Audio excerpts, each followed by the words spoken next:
Hello students, good morning. In the last lecture we have discussed about the merits and demerits of the periodic table, and we have also discussed how will you identify the position of element in the periodic table, means block, group or period. Now we are going to discuss the second part of this unit, periodic classification, periodic properties.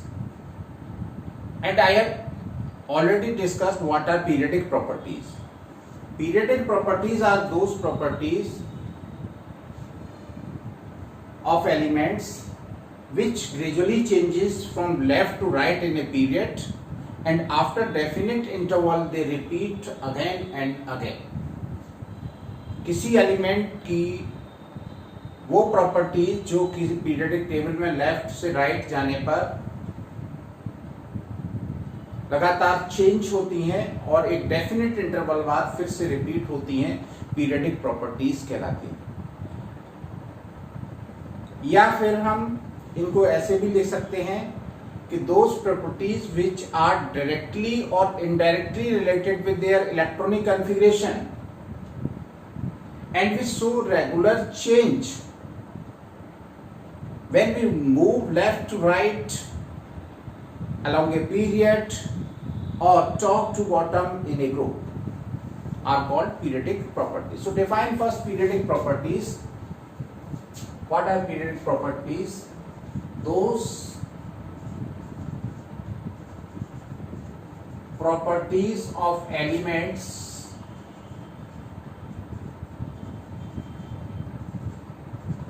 which are directly or indirectly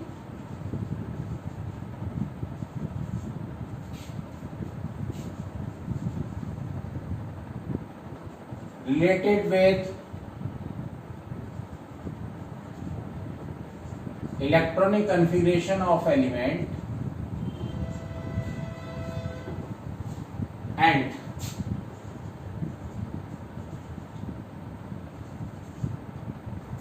they show regular change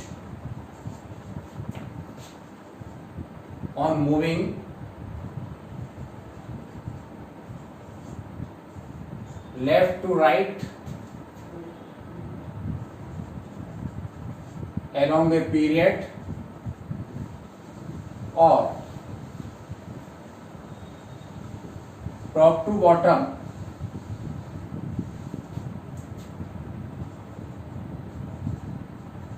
within a group.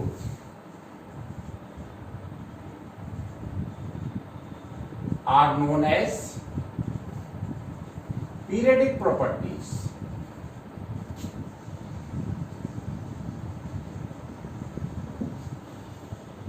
समझ गए होंगे कि किसी भी period में हम जैसे left से राइट जाएंगे तो कुछ प्रॉपर्टीज जैसे एटॉमिक रेडियाई हैं, आयनिक रेडियाई हैं, आयनाइजेशन एंथैल्पी हैं, इलेक्ट्रॉन गेन एंथैल्पीज हैं, इलेक्ट्रोनेगेटिविटीज हैं, इनमें वेरिएशन नजर आता है. लेफ्ट से राइट जाने पर किसी भी पीरियड में, ऊपर से नीचे जाने पर भी वेरिएशन नजर आता है. तो और ये सारी प्रॉपर्टीज किससे रिलेटेड है? कहीं ना कहीं उसके इलेक्ट्रॉनिक कॉन्फ़िगरेशन से रिलेटेड है. तो जो प्रॉपर्टीज डायरेक्टली या इनडायरेक्टली उनके इलेक्ट्रॉनिक कॉन्फ़िगरेशन से रिलेटेड होती हैं और जो लेफ्ट से राइट जाने पर या टॉप टू बॉटम चलने पर एक रेगुलर चेंज शो करती हैं, ये कहलाती हैं पीरियडिक प्रॉपर्टीज. देखिए, चूंकि इलेक्ट्रॉनिक कॉन्फ़िगरेशन जो होता है पीरियडिक फंक्शन होता है एटॉमिक नंबर का, इसलिए ये प्रॉपर्टीज जो है एटॉमिक प्रॉपर्टीज भी बोली जाती है. Since electronic configuration is periodic function of atomic number, therefore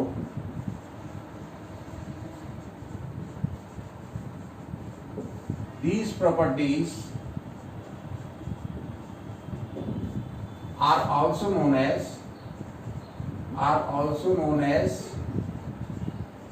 atomic properties. हम इन प्रॉपर्टीज को एटॉमिक प्रॉपर्टीज भी कहते हैं। अब कुछ इंपॉर्टेंट एटॉमिक प्रॉपर्टीज के बारे में हम डिस्कस करना चाहते हैं। सबसे पहली है some important atomic properties, some important atomic properties of elements.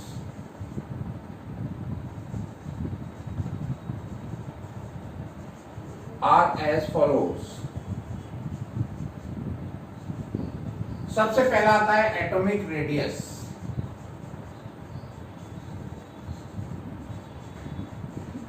देखिए एटॉमिक रेडियस, रेडियस जैसे बॉल की निकालनी है तो बॉल के सेंटर से उसका जो सरकमफ्रेंस होता है उसके बीच की उसकी डिस्टेंस जो है, जैसे ये आपकी बॉल है, अब यहां से यहां तक की डिस्टेंस क्या कहलाएगी, एटम उसकी बॉल की रेडियस कहलाएगी। तो एटम में भी क्या होता है, सर्कुलर मानते हैं। एटम में न्यूक्लियस होता है और न्यूक्लियस के चारों ओर आपका इलेक्ट्रॉन क्लाउड है।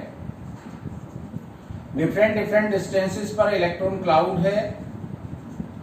तो हम किसे एटॉमिक रेडियस मानेंगे, एटम के सेंटर से बाहर वाली शेल जहां तक इलेक्ट्रॉन क्लाउड फैला हुआ है।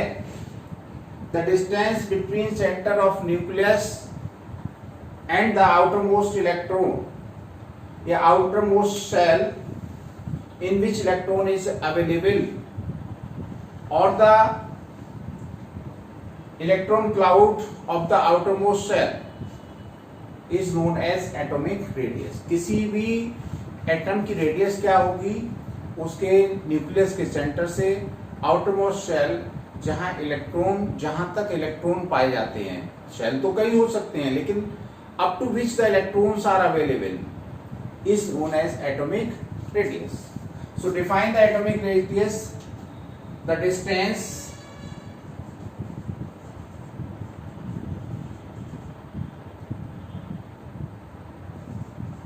between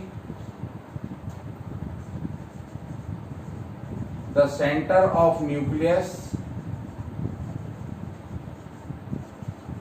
and the outermost shell, outermost shell up to which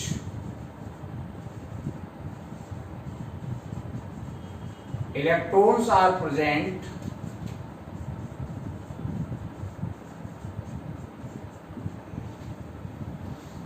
is known as atomic radius.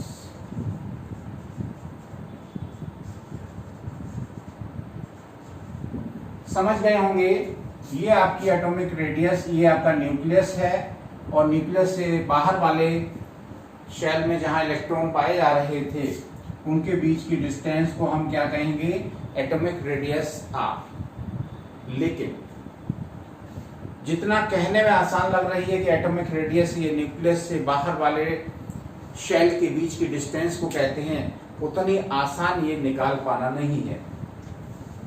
अब बात आती है क्यों भाई निकाल पाना आसान क्यों नहीं है, what are the difficulties in the measuring atomic radius. तो आप इसकी कठिनाइयां समझ लीजिए क्यों नहीं निकाल सकते। जो आपका इलेक्ट्रॉन क्लाउड है, आपने पढ़ा है कि इलेक्ट्रॉन्स जो है वो न्यूक्लियस के चारों ओर सर्कुलर पाथ्स में और इलिप्टिकल पाथ्स में भी घूमते रहते हैं। लेकिन जो इलेक्ट्रॉन का मोशन है, एक तो वेव मोशन है, दूसरा ये इलेक्ट्रॉन जो है वो हमेशा एक सर्टेन पाथ पर नहीं घूमता। इसलिए ये आइडेंटिफाई करना कि इलेक्ट्रॉन कहां तक है, ये क्लाउड दिख रहा है लेकिन इलेक्ट्रॉन इसके बाहर भी कहीं हो सकता है। तो चूंकि इलेक्ट्रॉन की मूव करने की कोई शार्प बाउंड्री नहीं है, इसलिए इस बात का आइडेंटिफाई करना बहुत मुश्किल होता है कि अब what is the distance from the nucleus and electron. Electron की कोई शार्प बाउंड्री न होने की वजह से। दूसरी बात, एटम ज्यादातर क्या है, कंबाइंड स्टेट में है। हम इस पर्पस के लिए एक एटम को अलग करके ले आए कि ऑक्सीजन ऑक्सीजन के बीच में बॉन्ड है, हम या क्लोरीन क्लोरीन के बीच में बॉन्ड है, हम इनको दोनों को बॉन्डेड स्टेट से अलग कर लें, आइसोलेट कर लें। किस पर्पज के लिए? कि हम उसके बीच की डिस्टेंस मेजर करेंगे। तो ये भी बहुत मुश्किल काम है। So it is not possible to isolate the single atom for the purpose of determination of atomic radius. तीसरी बात, एटॉमिक रेडियस जो है वो एटम की बॉन्डेड स्टेट के बेस पे बदल जाती है। सिंगल बॉन्ड बना रहा है, कोई डबल बॉन्ड बना रहा है या ट्रिपल बॉन्ड बना रहा है। कार्बन कार्बन सिंगल बॉन्ड बनाएगा, डबल बॉन्ड बनाएगा, ट्रिपल बॉन्ड बनाएगा, सबकी रेडियस अलग अलग आएगी। 1.54 एंगस्ट्रॉम निकल के आती है ये रेडियस, 1.39 एंगस्ट्रॉम आती है, 1.23 एंगस्ट्रॉम आती है।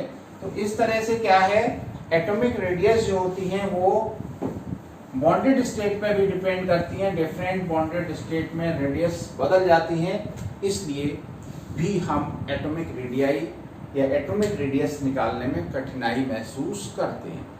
तो ये तीनों कठिनाइयां, तीनों डिफिकल्टीज आप 1 मिनट के अंदर नोट कर लीजिए।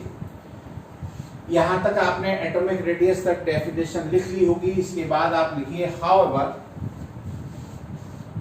There are some difficulties in the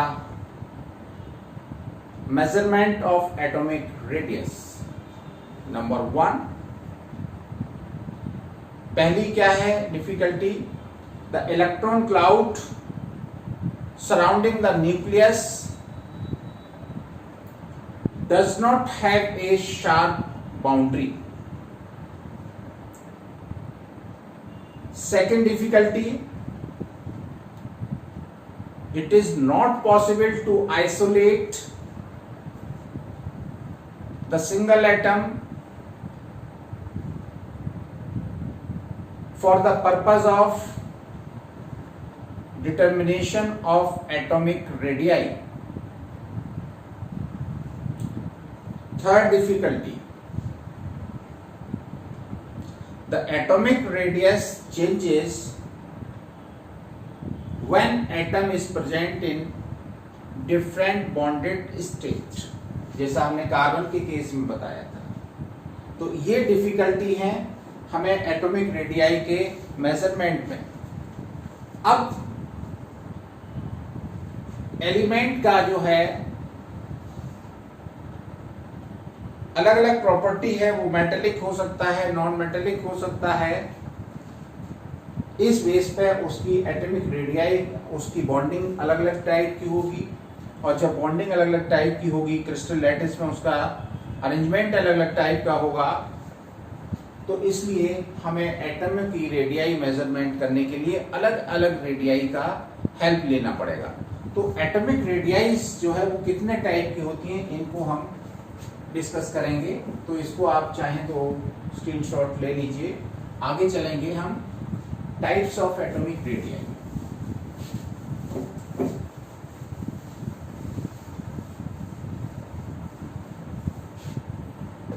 तो आता है types of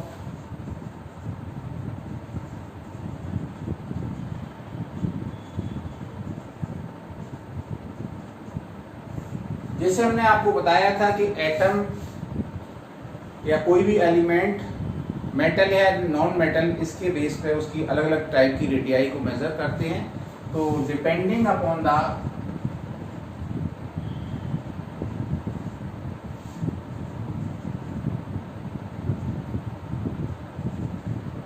nature of element,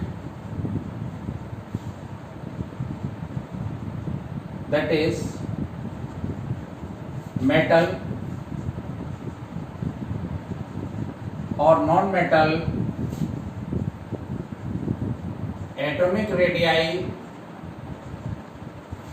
may be of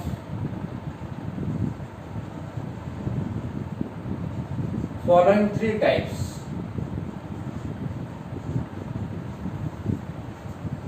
atomic radii जो है वो 3 तरह की हो सकती हैं। सबसे पहली रेडियाई है कोवैलेंट रेडियाई।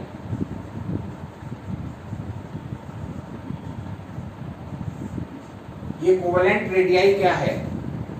देखिए, कोवेलेंट बॉन्ड से बॉन्डेड कोई एटम्स हैं और उन एटम्स के न्यूक्लियस के बीच की डिस्टेंस,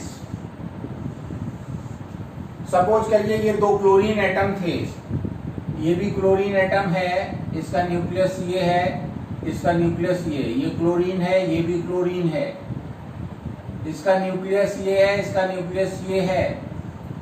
इनके बीच की जो भी डिस्टेंस होगी, इसका जो हाफ पार्ट होगा that will be the covalent radii. ये आपका 1.98 एंगस्ट्रॉम है या 198 पिकोमीटर लिख सकते हैं। तो इन दोनों के बीच की जो डिस्टेंस है तो उसका हाफ पार्ट कहलाएगा कोवेलेंट रेडियाई। तो कैसे डिफाइन करेंगे? It is 1/2 the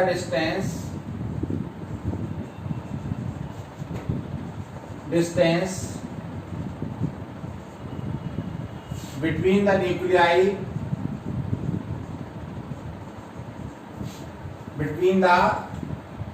nuclei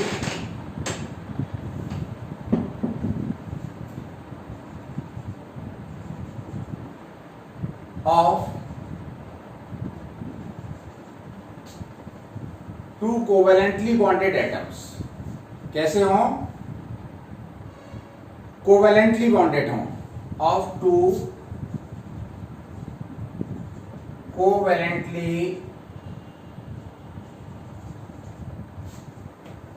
bonded atoms of same element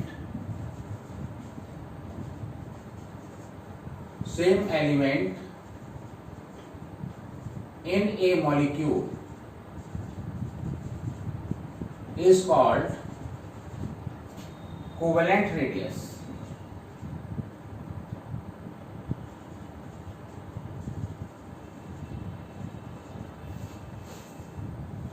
इसका मतलब क्या हुआ? That is covalent radius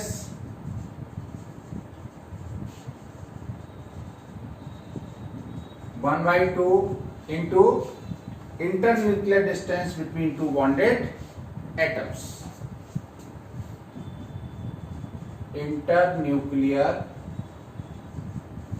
distance between two bonded atoms.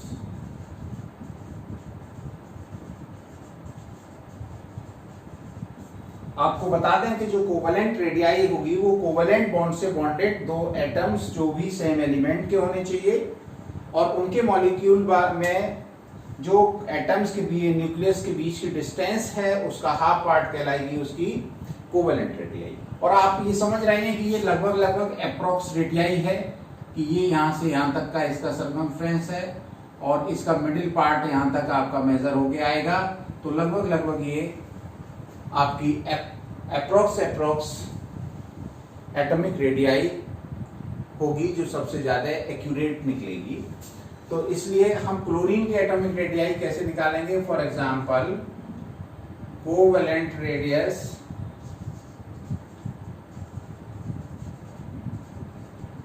Of chlorine equal कितना हो जाएगा? 1/2 इंटू 1.98 एंगस्ट्रॉम। ये हो जाएगी 0.99 एंगस्ट्रॉम या 99 पिकोमीटर। तो इस तरह से हम क्या करेंगे? इस तरह से हम क्लोरीन की एटॉमिक रेडियाई को निकाल सकते हैं अगर हमें उनके दो न्यूक्लियस के बीच की डिस्टेंस निकाल के दे दी जाए।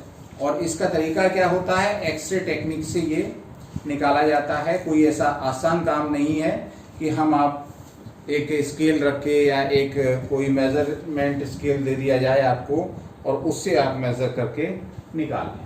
एक थोड़ी सी टिपिकल टेक्निक है। तो ये आपकी सबसे पहले कोवेलेंट रेडियाई हो गई। अब इसके बाद हम और दो रेडियाई हैं उनके बारे में डिस्कस करेंगे। तो इसको आपने नोट कर लिया होगा। आगे हम चलते हैं van der Waals radii. Second type की रेडियाई कौन सी है? Van der Waals radii. तो सेकंड रेडियाई आप नोट करिए वान डर वाल्स।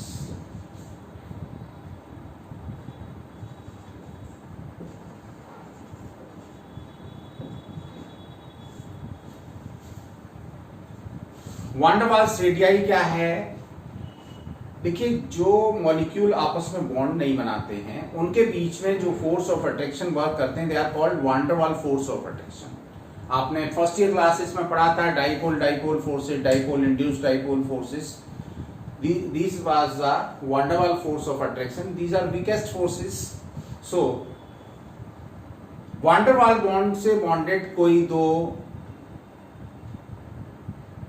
आइडेंटिकल एटम्स हैं, नॉन बॉन्डेड हैं, उनके बीच में बॉन्ड नहीं है, केवल क्या है, van der Waals force of attraction है। तो दो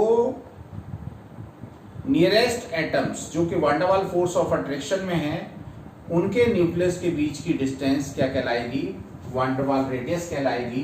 एग्जाम्पल के तौर पे हम समझते हैं कि एक आपका क्लोरीन मॉलिक्यूल ये है और दूसरा क्लोरीन मॉलिक्यूल ये है। ये क्लोरीन मॉलिक्यूल है, ये भी क्लोरीन मॉलिक्यूल है। इसके जो पास पास वाले एटम्स हैं वो ये हैं, इनके बीच की डिस्टेंस जो होती है वो 3.60 एंगस्ट्रॉम होती है। तो अगर हम इसकी वान डर वाल रेडियस निकालना चाहें तो कितनी निकलेगी? इसकी हाफ। तो इसको कैसे डिफाइन करेंगे आप नोट कर लीजिए। It is half of the distance, it is half of the distance between the nuclei of two nearest nuclei of two nearest identical non-bonded atoms of two identical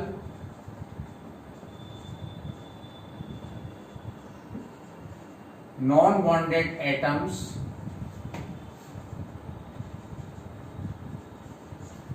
of same element, non-bonded atoms of same elements of two neighboring molecules.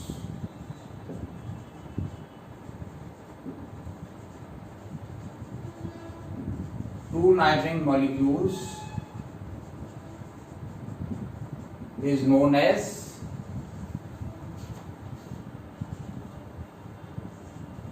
van der Waals radii.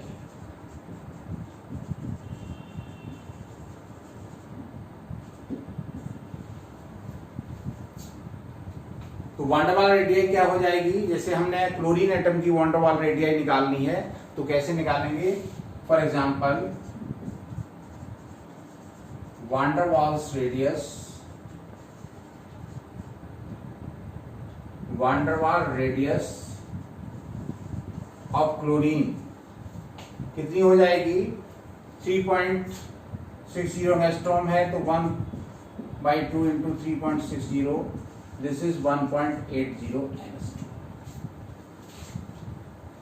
तो इस तरह से हम वान डर वाल radii निकाल सकते हैं। इसको हम ऐसे में लिख सकते हैं आर वान डर वाल्स। अब यहां पर आपको एक बात बताना है कि ये वान डर वाल जो रेडियस है वो हमेशा कोवेलेंट रेडियस से बड़ी होती है। वान डर वाल रेडियाई हमेशा बड़ी इसलिए होती है कि ये एटम्स जो हैं जो वान डर वाल फोर्स से जुड़े हैं। इसमें एक बात और हम नोट कराना चाह रहे थे, known as neighbouring molecules in solid state. देखिए, हम जो बात ये कहना चाह रहे थे कि जब आपका सॉलिड स्टेट में नहीं होगा तो वो बहुत दूर दूर होंगे। तो इसमें सॉलिड स्टेट में जब मॉलिक्यूल हम, जैसे गैसियस स्टेट है, इसको हम सॉलिड स्टेट में ले जाएं और फिर सॉलिड स्टेट में जब वो इतने पास पास आ जाएं कि और उससे ज्यादा पास जाने की संभावना या प्रोबेबिलिटी ना हो, तो उस समय हम ये मेजर करेंगे। तो इसलिए सॉलिड स्टेट मेंशन करना जरूरी था। तो वान डर वाल रेडियाई जो है वो कब निकालते हैं? वांडर वाल रेडियाई नॉर्मली तब निकालते हैं जब किसी भी एटम के बॉन्ड कोवेलेंट बॉन्ड नहीं बनते हैं, जैसे इनर्ट गैसेस हैं। तो इनर्ट गैसेस के केस में हम जनरली उनकी जो रेडियाई है वो वान डेर वाल रेडियाई के टर्म में एक्सप्रेस करेंगे, इसलिए इस वान डेर वाल रेडियाई को हम इनर्ट गैस रेडियाई भी कहते हैं। तो एक बात ये नोट में, स्पेशल नोट में आप अलग से मेंशन कर देना, पहले पॉइंट में नोट में ये लिख देना कि inert gas normally do not form chemical compounds, therefore their atomic radii are expressed in terms of van der Waal radii, so it is also called inert gas radii। और इसमें दूसरा point ये mention कर दें, van der Waal radii are always larger than covalent radii। van der Waal radii जो है वो covalent radii से हमेशा लार्जर होती हैं। तो ये आपकी हो गई आप वान डेर वाल रेडियाई। एक रेडियाई और आपको बतानी है, वो है मेटेलिक रेडियाई। तो थर्ड रेडियाई को हम देखते हैं, वो है आपकी मेटेलिक रेडियाई। तो आगे देख लीजिए, तीसरी रेडियाई हम बोलेंगे मेटेलिक रेडियाई। देखिए, मेटल्स की क्रिस्टल लैटिस के बारे में अगर आप जानते हो तो आपको पता होगा कि मेटल में क्या होता है, मेटल आयंस होते हैं, और मेटल आयंस जो है वो एक डेफिनेट पैटर्न में अरेंज रहते हैं किसी मेटेलिक लैटिस में, और उस के बीच में अलग अलग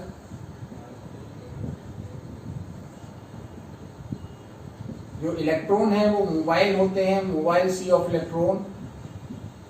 तो ये जो मेटेलिक आयंस और इलेक्ट्रॉन का जो ग्रुप है, समूह है, ये इलेक्ट्रॉन सी है।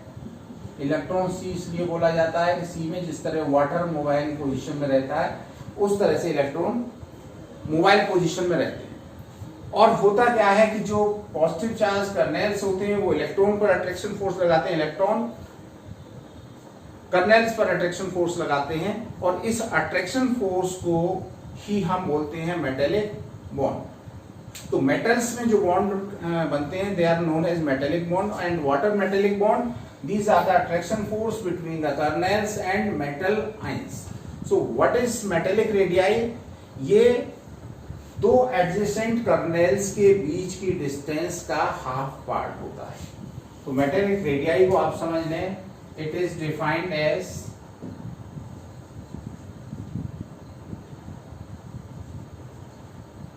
one half the distance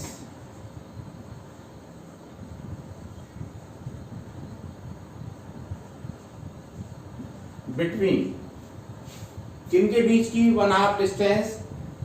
दो एडजेसेंट मेटल आयंस की। One half the inter nuclear distance लिख लीजिए, one half the inter nuclear distance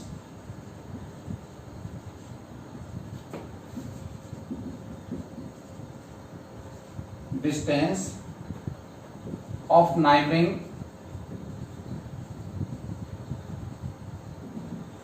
metal ions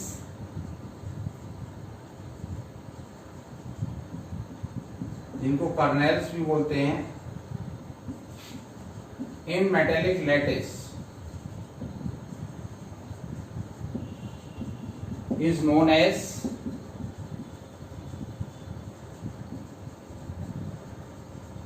metallic radii। तो किसी भी मेटेलिक लैटिस में दो कर्नेल्स के बीच की डिस्टेंस जो होती है वो मेटेलिक रेडियाई बोली जाती है, और इसको हम एक्सरे टेक्निक से डिटरमाइन करते हैं। It is determined by X-ray technique या एक्सरे स्टडी।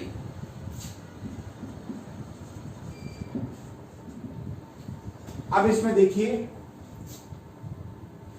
अगर हम तीनों रेडियाई की बात करें तो सबसे बड़ी रेडियाई इन जनरल हम अगर तीनों को देखें तो सबसे बड़ी रेडियाई कौन सी है? Van der Waals.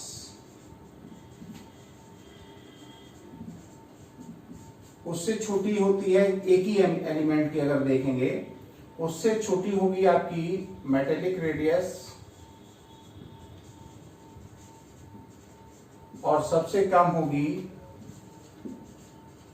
Covalent radius.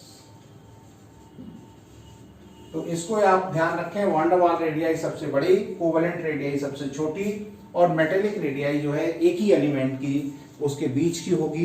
तो ये डिफरेंट टाइप की रेडियाई में डिफरेंस हो गया। तो इस तरह से आज हमने जो आपकी पीरियोडिक प्रॉपर्टीज में उसमें एटॉमिक रेडियाई के बारे में पढ़ा। अब हम नेक्स्ट लेक्चर में किस तरह से एटॉमिक रेडियाई लेफ्ट से राइट और टॉप से बॉटम जाने पर चेंज होती है, इसका हम नेक्स्ट लेक्चर में स्टडी करेंगे। तो आज के लिए इतना ही, थैंक यू।